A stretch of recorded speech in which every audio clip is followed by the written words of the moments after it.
Welcome to session 3 of the Jack for June challenge. Week 1 session 3 is another pull and push session, this time prioritizing the pushing elements more than the pulling elements. We're still heavily focusing on developing your pull-up and looking at doing some accessory work to help complement that, but with a primary focus on pushing, you'll get more time to spend on your bench press through a range of main movements and accessory work. Let's have a look. Starting off with session A, or movement A, we've got ring rows looking at 3 by 8 to 12 or as many reps as possible. A couple of key points on our ring row. So for those more experienced members, you're not just paying this movement off. Yes, it's an additional primer to your overall session and it'll help develop more upper back strength by making sure we're developing any bilateral weaknesses using both of the rings.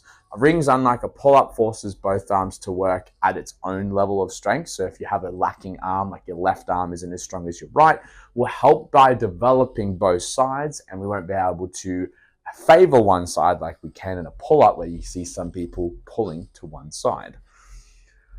Obviously, at a foot elevation, if you feel like the 12 reps is too easy, so if you're able to do 3 sets of 12 with ease and you're like, oh, that wasn't really much of a challenge, obviously moving your feet as far down as possible, creating your body as horizontally as you can will create more of a challenge. But if you've done that and you still find that 12 reps is too easy, then add a foot elevation. Trust me, a small stool, a box at the most, this will make that movement far more challenging, and then you'll be within that rep range.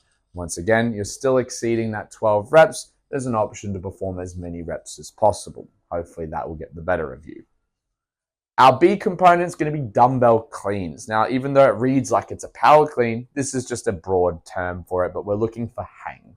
So hang, what we want to make sure is that we're actively hinging into the right position using some leg drive and a nice big shrug. All our good clean mechanics to receive the dumbbells, coming to full extension before lowering, resetting, and hitting another repetition. What we want to avoid is swinging. Hinge, don't swing. I want us to get the most out of this through our traps, our upper back, our core receiving the dumbbells, and obviously all of our good pulling muscles from that hang position, and not just swing our way to an RPE 7. RPE 7 means we're just leaving 3 reps left in the tank, and you might find that throughout those 3 sets, it kind of goes towards an 8 by the final set. As long as the center set is about a 7, that's a good idea that you've hit the right weight. Bench press. Looking at bench press top holds for our C movement, 2 sets of 10 seconds at either 90% or a heavy weight. Set up the same as if you were performing your 1 rep max bench, unrack the bar, and make sure we're actively driving through the elbows, bending the bar, shoulder blades back and down, and everything's tight and tense. Leg drive, actively pushing through the ground as if you're about to perform the movement, but you're just going to hold it there for 10 seconds. This is a great primer to prime your CNS for lifting heavy loads. Speaking of heavy loads, our D component will get to test exactly where your current 1RM pause bench press is. The bar must lose all momentum at the bottom before driving back up, so don't bounce it off the chest, otherwise it won't count. Be sure to record this particular lift as it is a 1RM attempt for the challenge, and increase in only 2.5 kilo increments. This is just to standardize increases. I don't want to see any wacky 1 kilo jumps. From there, you're going to move into component E, which is our close grip bench press. Now, theoretically, a close grip bench is just closer than your standard bench press. If we're going to use my grip as a guide, I usually grip my hands around the first knurling. That's going to be like my pinkies touching the knurling as my standard grip. So if I was to go closer, I would bring my thumbs to the start of the knurling and then close my hand into a position.